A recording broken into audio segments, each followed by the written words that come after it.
Paul Brunton explains the world's perennial wisdom.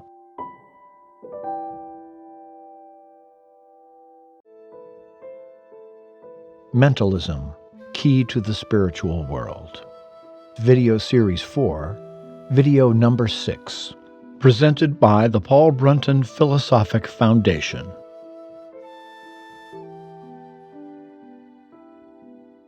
By mentalism we mean simply this, that all things in human experience, without exception, are wholly and entirely mental things. In the beginning was the Word, is the New Testament's way of expressing that the universe is a mental one. The whole cosmos was, from the very beginning, a thought, a word in God's mind. Philosophy is non-dualistic in its view of mind and matter. They are not two separate things, it says, but one. Whatever they know, people know through the consciousness within them. That in them which knows anything is their divine element. The power of knowing, whether it be a thought that is known, a complex of thoughts, such as memories, a thing such as a landscape, is a divine power, for it derives from the higher self which they possess.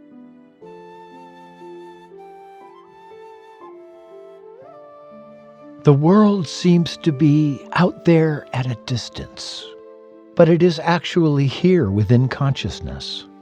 The mental character of the world of our experience, once accepted, changes our religious, metaphysical, scientific, moral, and practical attitudes. Much in it does not need much thought for us to realize how grave is the importance of this fact, how momentous the results to which it leads. How mentalism lights up those deeper and challenging sayings of Jesus.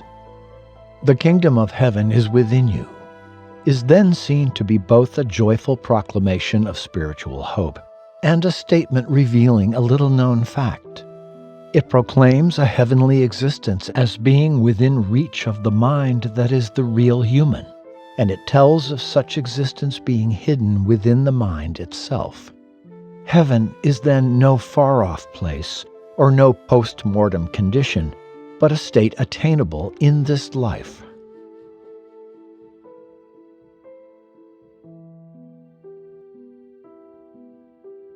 This invariable truth, that we do not exist in matter, but in mind, blesses those who receive it, for it helps to console us in affliction, to guide us in meditation, and to illumine us in reflection. The effect of a full and proper absorption of these ideas is to strengthen and invigorate our purpose, to make us feel that what is behind the universe is behind us too. When we understand this truth, we shall understand that the Overself is forever present with us, and that this presence is more immediate and intimate than anything else in life. If mentalism turns our universe upside down for us, further comprehension of it brings the universe back again into position, but transformed, divinized, and divinely supported. Mentalism does not teach us to ignore the world and to dismiss the body. It does not tell us to cease from activity and to deny life's utility. It simply gives us a new and truer way of looking at these things.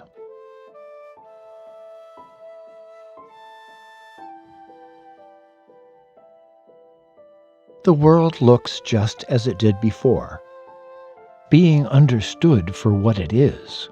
A thought series does not alter its appearance. The sage's perception of it is like ours. Their senses function like ours.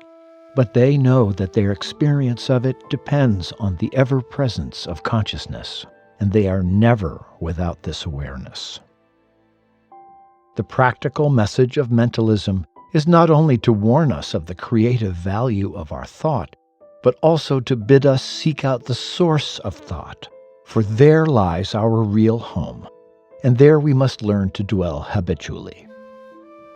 Inwardly and daily, one returns to this idea that all is idea, that the familiar world, its places and people, its city life seething with activity, its vaunted civilization and polished culture, has no other existence than in consciousness, and takes its reality from that.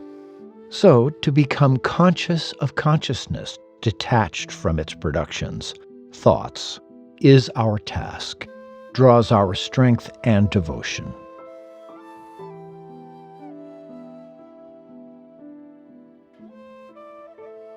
When the mind is fully withdrawn from the physical body and turned in on itself, the thoughts which are then entertained become creative and dynamic on their own plane. What is desired or expected immediately manifests itself.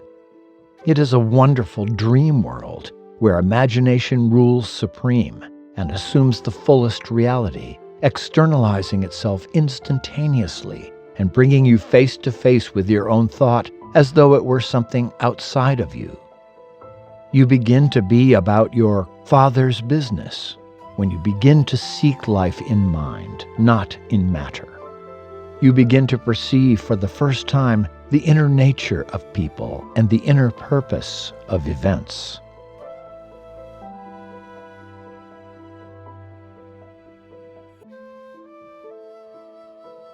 What to do with the spiritual force current when you feel it?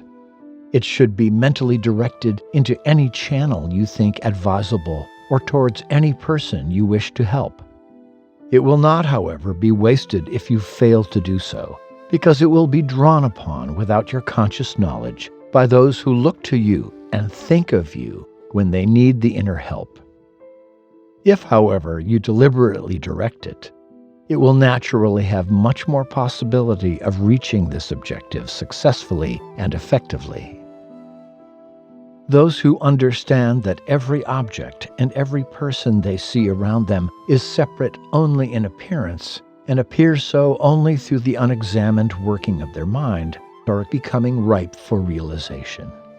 But very few are those who have come to such advanced understanding.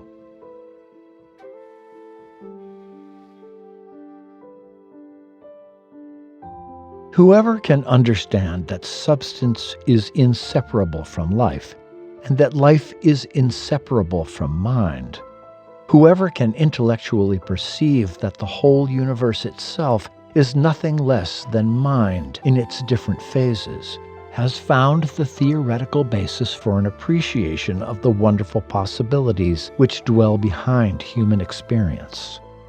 The mind's powers can indeed be extended far beyond their present puny evolutionary range. Those who reflect constantly upon the true and immaterial nature of mind, our true reality, and upon its magically creative powers, tend to develop these powers. When you become capable of successful and ego-free concentration, these powers of mind will come to you spontaneously. It is natural that when your will becomes self-abnegated, your emotion purified, your thought concentrated, and your knowledge perfected, higher mental or so-called occult powers arise of their own accord. It is equally natural that you should remain silent about them, even if only because they do not really belong to the named personality which others see. They belong to the Overself.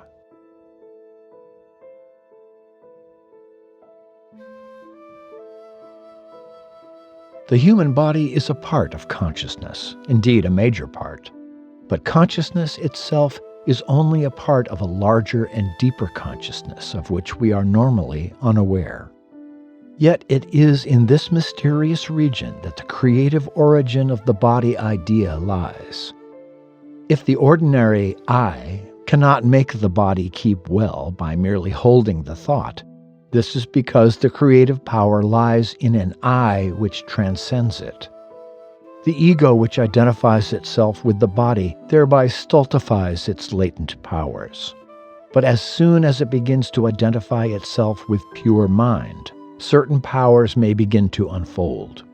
Many cases of mystic phenomena, such as the stigmata of Catholic saints, confirm this. Telepathy is possible not because thought can travel in space, but because space is actually in thought. Where these mental powers are exploited for evil purposes, such as to suborn the free will of another person to make them act against that person's own interests, the results will act like a boomerang one day to punish the evildoer.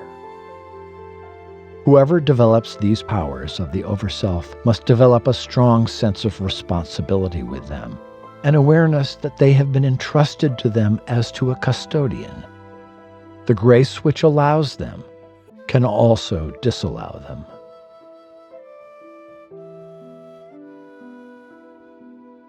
Quotes were taken from the Notebooks of Paul Brunton, Volume 13, Relativity, Philosophy, and Mind, Part 3, Mentalism, The Key to the Spiritual World. Paul Brunton, 1898 to 1981, a best-selling British author of a dozen books, spent much of his early life researching the original sacred teachings of Western and Eastern spiritual traditions. He traveled the world to discover and communicate with Christian, Kabbalistic, Vedantic, Buddhist, Taoist, indigenous, and Sufi masters. Blending the richness of his own spiritual experience and inquiry with these ancient and contemporary teachings, he developed a philosophy and path of practice that suits life in the 21st century, one that expresses the greatest wisdom and love available to humankind. Regardless of how it is named, we each have a divine soul, an overself or higher self, that is with us here and now, waiting to be realized. Paul Brunton's writings are a source of deep spiritual guidance for all those interested in living a divinely inspired life.